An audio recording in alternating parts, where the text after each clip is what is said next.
Assalamualaikum warahmatullahi wabarakatuh. Salam sejahtera bagi kita semua. Selamat berjumpa kembali dengan saya, Yatstun Channel. Channel ini berisikan tentang pembelajaran sejarah, seni, budaya, pariwisata, dan lain sebagainya. Sobat-sobat semua, terima kasih yang telah like, komen, dan subscribe-nya. Tetap jaga kesehatan dan tetap semangat. Baiklah sobat-sobat semuanya, kita lanjutkan dengan konsep-konsep penting dalam sejarah. Yang pertama adalah periodisasi. Apa itu periodisasi? Yaitu pembabakan atau pembagian sejarah berdasarkan kurun waktu. Apa manfaatnya? Yaitu untuk lebih memahami, lebih mudah dipelajarinya tentang peristiwa sejarah yang berkesinambungan. Dengan adanya periodisasi, maka kita akan melihat karakteristik atau ciri khas yang ada pada setiap periode tersebut. Sebagai contoh misalnya, kita pernah mengikuti atau kita pernah ada dalam periode pendidikan di zaman SD, periode pendidikan di zaman SMP, periode pendidikan di zaman SMA, bahkan sampai ke perguruan tinggi, di mana setiap periode pendidikannya mempunyai karakteristik atau ciri khas masing-masing. Itulah salah satu fungsi dari periodisasi. Baiklah, kita lihat contoh pembabakan sejarah di Indonesia. Yang pertama adalah zaman praaksara. Ini berlangsung sampai dengan abad ke-4 Masehi. Kita mengenal di sini adanya food gathering, food producing, masa pendakian. Itu ciri khasnya. Yang kedua yaitu zaman Hindu-Buddha. Ini berlangsung dari abad ke-4 kurang lebih sampai dengan abad ke-15 Masehi. Di sini kita akan lihat adanya bangunan-bangunan monumental, Candi Borobudur, Candi Prambanan. Berikutnya adalah zaman Islam di Nusantara. Ya, kurang lebih ini dari abad ke-13 sampai dengan abad ke-Masehi. Di sini kita lihat adanya bangunan-bangunan baru yaitu masjid yang merupakan perpaduan antara budaya Nusantara dengan budaya Islam. Kemudian berikutnya adalah zaman kolonial. Itu abad ke-16 sampai dengan tahun 1942. Mulai masuknya bangsa-bangsa Eropa ke Nusantara. Dimulai dari zaman Portugis, masa VOC, Danelaw, Raffles, dan sebagainya. Sampai nanti masuknya masa kekuasaan Jepang di Nusantara ini. Berikutnya adalah zaman pergerakan nasional. Ini berlangsung tahun 1908 sampai dengan 42. Di mana pada masa ini terjadi perubahan yang tadinya melakukan perjuangan dengan senjata, dengan fisik, sekarang dengan adanya orang-orang cendekia, maka merubah pergerakannya dengan melalui organisasi pergerakan nasional. Berikutnya adalah zaman pendudukan Jepang di Indonesia. Ini berlangsung kurang lebih 3,5 tahun, yaitu tahun 1942 hingga tahun 45. Kemudian zaman kemerdekaan dilanjutkan dengan masa revolusi fisik. Apa maksudnya? Yaitu perang menegakkan kemerdekaan, di mana perangnya terbagi dua, yaitu perang bersenjata, contohnya Bandung Lautan Api misalnya kan, dan perang diplomasi, perundingan dengan pihak Belanda. Berikutnya adalah masa zaman RIS, Republik Indonesia Serikat. Ini sebagai konsekuensi dari perjanjian atau perundingan konvensi Meja Bundaran. Kemudian berikutnya adalah zaman demokrasi liberal. Ini berlangsung tahun 1950 hingga 1959. Ya, ada ciri khas di sana, misalnya pemilihan umum pertama kali pada masa demokrasi liberal. Berikutnya adalah zaman demokrasi terpimpin atau sering disebut dengan istilah Orde Lama. Ini berlangsung tahun 59 hingga tahun 66. Ya, diawali dari dekret presiden sampai dengan nanti munculnya Super Semar. Kemudian lanjut di zaman Orde Baru tahun 1966 hingga tahun 1998 muncullah sosok yang kita kenal dengan kekuasaan cukup lama, yaitu Soeharto. Dan terakhir yaitu zaman reformasi yang berlangsung dari tahun 98 hingga sekarang ini. Dimulai daripada pemerintahan B.J. Habibie, lanjut kemudian pada masa Gus Dur, lanjut ke Megawati, lanjut ke Pak SBY, lanjut sampai dengan sekarang Bapak Jokowi.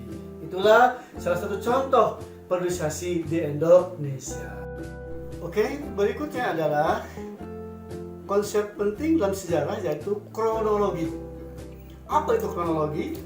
Istilah kronologi berasal dari bahasa Yunani, yaitu krono yang berarti waktu, dan logos yang berarti pembahasan atau penalaran atau ilmu.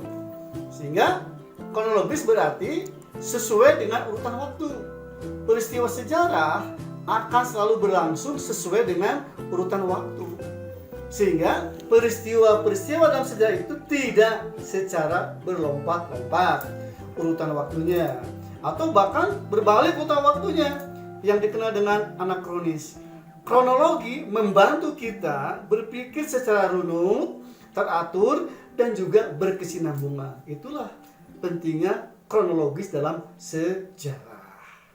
Baiklah, kita lanjutkan kembali pembahasan kita ya, masih kronologi sejarah.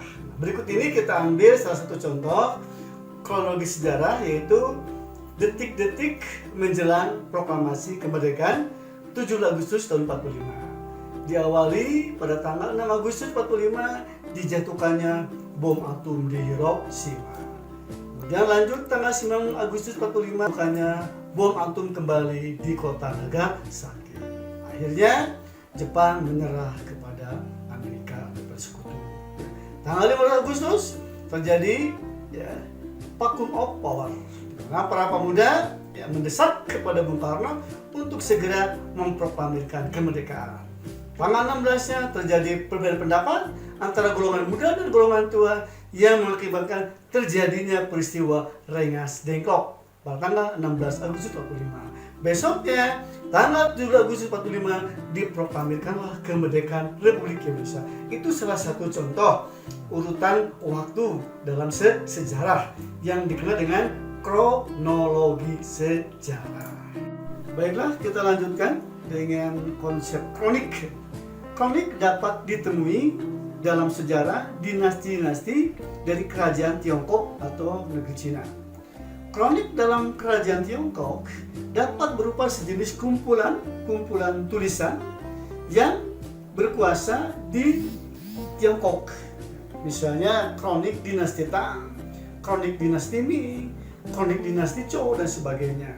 Musafir atau pujangga akan menulis dan mencatat seluruh peristiwa maupun hal-hal yang baru ditemukan ketika melakukan perjalanannya.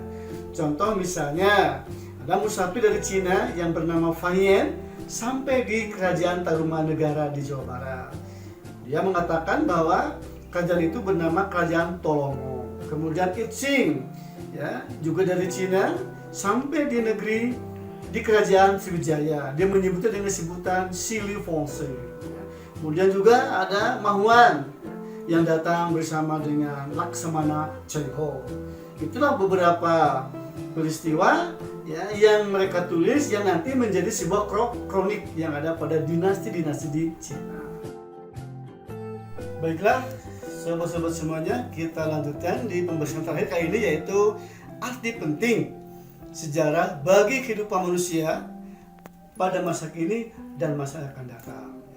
Selain sejarah sebagai edukasi, sebagai inspirasi, sebagai rekreasi, ada hal penting dalam mempelajari sejarah. Misalnya, mengembangkan keteladanan dan karakter para tokoh-tokoh bangsa. Kita bisa belajar bagaimana gigihnya Bung Karno dan Bung Hatta dalam memperjuangkan bangsa Indonesia untuk mencapai kemerdekaan. Membentuk jati diri atau identitas dalam diri bangsa. Dengan mempelajari sejarah yang sangat panjang, akan terbentuk jati diri bangsa Indonesia. Mengembangkan inspirasi bagi generasi akan kegemilangan masa lalu. Ingat, bangsa Indonesia pernah mengalami kejayaan masa lalu. Ingat zaman kerajaan Sriwijaya, ingat kerajaan Jepang Majapahit, dan sebagainya. Berikutnya adalah mengembangkan dan menumbuh kembangkan kebangsaan dan nasionalisme. Berikutnya adalah memperkokoh persatuan dan kesatuan bangsa dari perjalanan sejarah bangsa. Berikutnya adalah memperkokoh ketahanan suatu bangsa. Masa lalu kita akan jadikan pelajaran untuk melangkah ke masa depan. Menjadi sumber bacaan yang menumbuhkan suasana hati yang menyenangkan. Itulah beberapa manfaat mempelajari sejarah.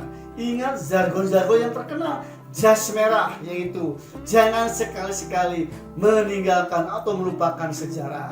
Itu dari Bung Karno. kemudian Historia Magistra Vitae dari Cicero, sejarah adalah guru kehidupan, atau jargon yang lainnya misalnya belajar sejarah atau mau mengulang sejarah. Itulah arti penting mempelajari sejarah. Demikianlah sobat-sobat semuanya pembahasan untuk kali ini. Mudah-mudahan ada manfaatnya bagi kita semua. Selamat berjumpa di pembahasan yang akan datang. Dan ingat, jangan lupa untuk like, komen, dan subscribe. Terima kasih. Wassalamualaikum warahmatullahi wabarakatuh.